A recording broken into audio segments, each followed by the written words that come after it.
Hello, I'm Kirby, and today I'm going to be reviewing Nickelodeon kart racers for the Nintendo Switch.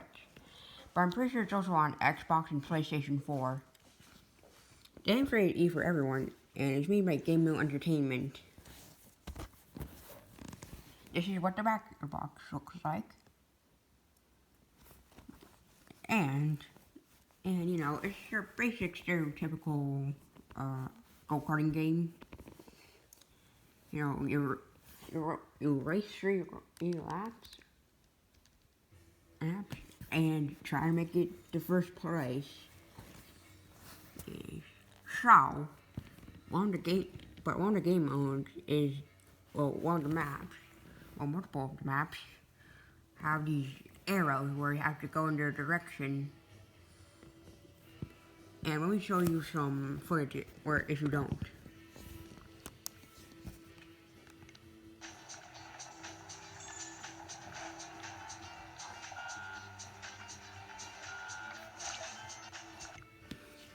As you saw, I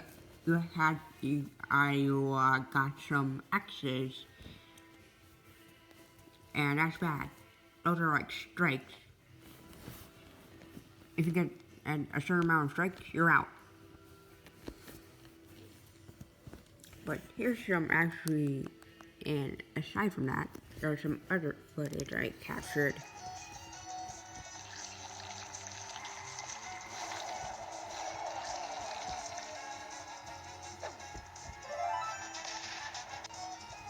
Yeah.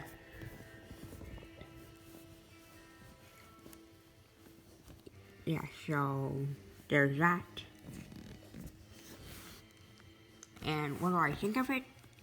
It's good. It's good.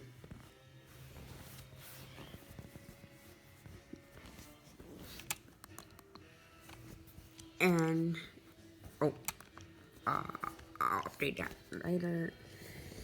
And this is how you control. So this Joy-Con is to steer and the two stuff. Oh, this isn't. You press X to boost, and you press and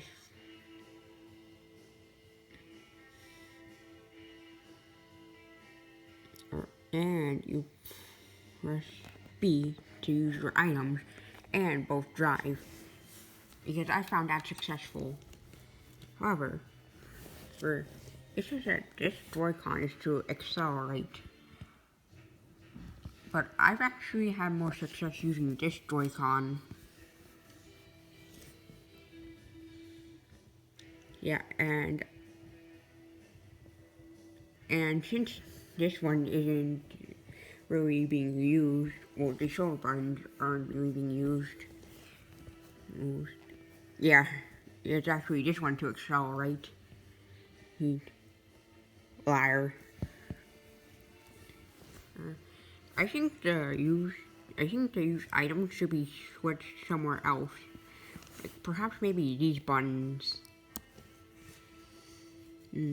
Or this shoulder button. One of these shoulder buttons, because you should probably, because when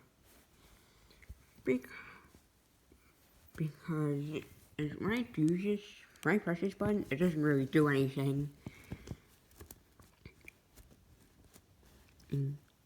But there's also two other modes you can either put. There's, you know, single player and multiplayer. You don't know that. But you can also do solo races and team races. Yeah, I didn't capture any footage for those, but they're pretty much the same.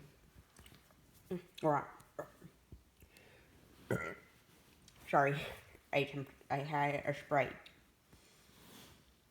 So basically, you're on a team of two. One is you and the other is AI. So basically, the goal is to basically carry your team. Because one time when I was playing as SpongeBob. The AI was very incompetent, always getting 6th or 7th place. However, the next time I played it, I played that mode as Patrick. The AI was a Ninja Turtle this time. The past time it wasn't. It was actually doing pretty good. It managed to make it 1st place for the final results. And you can also collect coins, as you can see at the back of the box, and at the front of the box. You can use those coins to buy improved wheels, engines, heck, even paint jobs.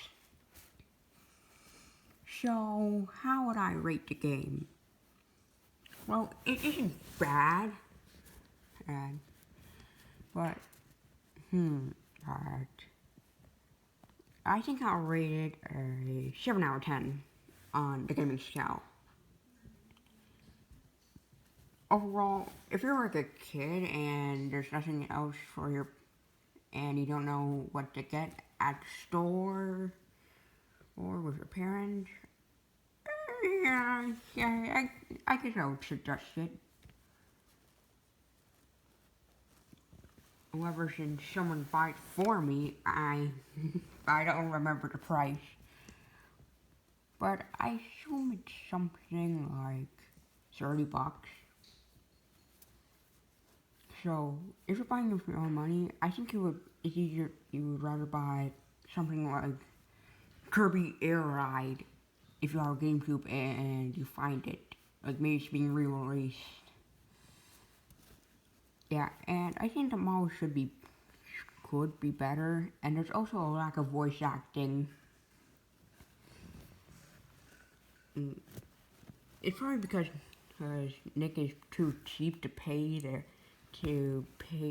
the voice actors. I mean, they are paying them, but they can also find other gigs to do with other characters to voice for more money. So there's no voice actors. However, the characters do have dialogue. It's just dialogue. You just have to read it. And so it's not bad. I'll give it a 7 out of 10 on game. It has some unique gimmicks, but I think the model should look better, because Nickelodeon has lots of money. So, is it worth buying? Yeah. Like I said, if you're getting it as a present, that shouldn't be a crime to give it to you as a present. So, yeah, if it's like a present from a friend or a gift from someone, that's not a bad game. Alright, see you guys later. Make sure to hit the subscribe button. Bye!